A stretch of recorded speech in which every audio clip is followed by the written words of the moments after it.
ជំរាបសួរបងប្អូនអ្នកគ្នាអរគុណព្រះយេស៊ូវសម្រាប់ថ្ងៃថ្មីអញ្ចឹងថ្ងៃនេះយើងនឹងបន្តនៅក្នុង Unit 4 He's a Hero ចាហើយអ្វីដែលអ្នកគ្រូបង្រៀនបងប្អូនថ្ងៃនេះគឺ Lesson 3 Song របស់យើងគឺ Two Kind of Doctors ដែលមានន័យថាជាភាសាខ្មែរថាវិជ្ជបណ្ឌិតពីរប្រ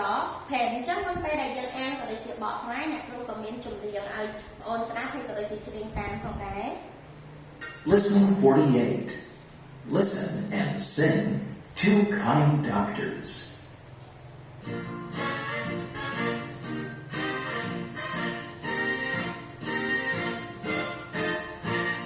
Two kind doctors meet in a lane. Hello, hello, what's your name? How are you? How are you? How are you again?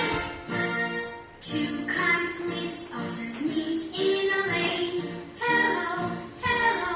what's your name? How are you? How are you? How are you again? Two kind farmers meet in a lane. Hello, hello, what's your name? How are you? How are you? How are you again? Two kind teachers meet in a lane. Hello, hello, what's your name? How are you? How are you? How are you again? Two kind students meet in a lane. Hello, hello, what's your name? How are you? How are you? How are you again? ចាអរគុណច្រើនបងប្អូនទាំងអស់គ្នាចាំបន្តពីបងប្អូនបានស្ដាប់ក៏ដូចជាច្រៀងតាមគ្នាហើយឥឡូវអ្នកគ្រូនឹងអានល្បិចនីមួយៗឬក៏ឃ្លានីមួយៗរួចបកប្រែជាភាសាខ្មែរឲ្យបងប្អូនទាំងអស់គ្នាផងដែរចាអញ្ចឹងចំណងជើងរបស់យើង Two Kind Doctors ចាអ្នកគ្រូបកមុននឹងហើយវិជ្ជបណ្ឌិតពីរប្រ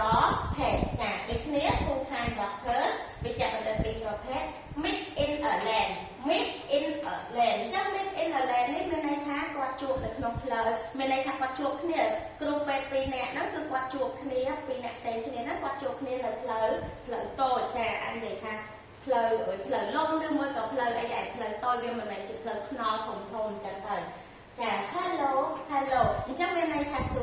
ស្ដី what's your name ចាបន្ទាប់ពីពួកគាត់ជួបគ្នាហើយចា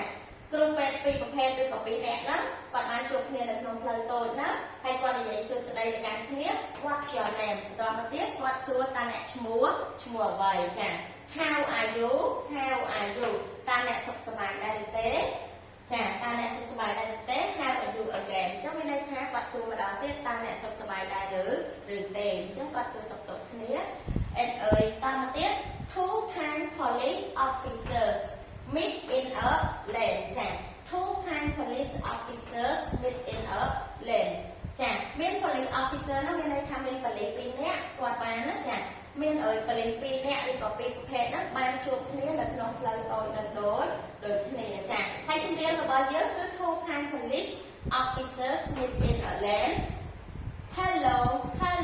what's your name ចាអញ្ចឹងប៉ូលីសពីរប្រភេទឬក៏ប៉ូលីសពីរនាក់ហ្នឹងគាត់បានជួបគ្នានៅក្នុងផ្លូវតូចហើយគាត់ក៏បាននិយាយពាក្យ hello ទៅកាន់គ្នាដូច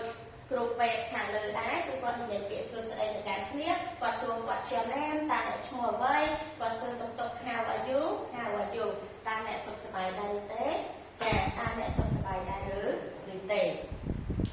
មកទៀត two kind farmers ចា two kind farmers meet in a lane អញ្ចឹងពាក្យ farmers នេះគឺយើងរៀនរួចហើយតែទៅជាមួយដែលបកប្រែជាភាសាខ្មែរថាកសិករអញ្ចឹងមានកសិករពីរនាក់ហ្នឹងគាត់បានជួបគ្នានៅក្នុងផ្លូវតូចចានៅក្នុងផ្លូវតូចដូចគ្នា two kind farmers កសិករពីរនាក់ឬក៏ពីរផ្សេងគ្នាហ្នឹងគាត់បានជួបគ្នានៅក្នុងផ្លូវតូចហើយគាត់ក៏និយាយពាក្យ hello មានន័យថាសួស្ដីហើយគាត់ក៏សួរ what's your name មានន័យថាគាត់សួស្ដីគ្នាហើយគាត់ក៏ស ឈ្មោះគ្នាហើយសួរសុខទុក្ខ How are you How are you តើអ្នកសុខសប្បាយដែរទេតើអ្នកសុខសប្បាយដែរឬទេចា៎ and then two kind teachers meet in a lane ចា៎តទៀតគឺមានគ្រូបង្រៀនចាគ្រូបង្រៀនពីរអ្នកផ្សេងគ្នានោះគាត់បានជួបគ្នានៅក្នុងផ្លូវតូច two kind teachers meet in a lane ចាគ្រូបង្រៀនពីរអ្នកផ្សេងគ្នាបានជួបគ្នានៅក្នុងផ្លូវតូចហើយគាត់ក៏សួរគ្នាដូចគ្នាហើយគាត់ក៏រាក់ទាក់ដាក់គ្នាសួស្តីចា hello យើងណា hello សួស្តី what's your name តើអ្នកឈ្មោះអ្វី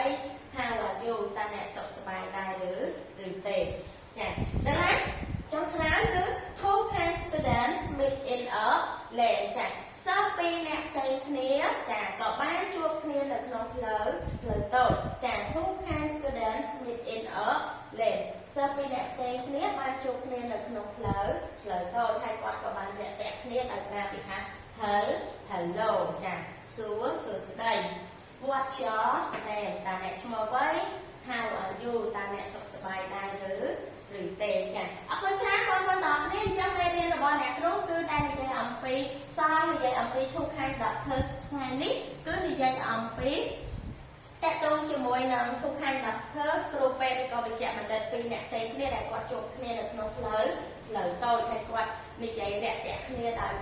សួស្តីសួរឈ្មោះ what's your name ហើយក៏ដូចជាសួរសុខទុក្ខថាតើអ្នកសុខសប្បាយដែរឬទេអញ្ចឹងទី1គឺយើងនិយាយអំពី two kind doctors ទី2គឺយើងនិយាយអំពី two kind police officer ជួបគ្នានៅក្នុងផ្លូវតូចដូចគ្នាទី3និយាយអំពី two kind farmers ចា meet in a lane គឺនិយាយអំពីកសិករពីរអ្នកផ្សេងគ្នាជួបគ្នានៅក្នុងផ្លូវតូចចាតមកទៀតទី4គឺ two kind teachers គឺនិយាយអំពីគ្រូបង្រៀនពីរអ្នកផ្សេងគ្នាដែលគាត់ជួបគ្នានៅក្នុងផ្លូវតូចហើយចុងក្រោយគឺ two kind students ដែលនិយាយអំពីសិស្សពីរអ្នកផ្សេងគ្នាដែលគាត់បានជួបគ្នានៅក្នុងផ្លូវតូចដូចគ្នាហើយគាត់បាននិយាយ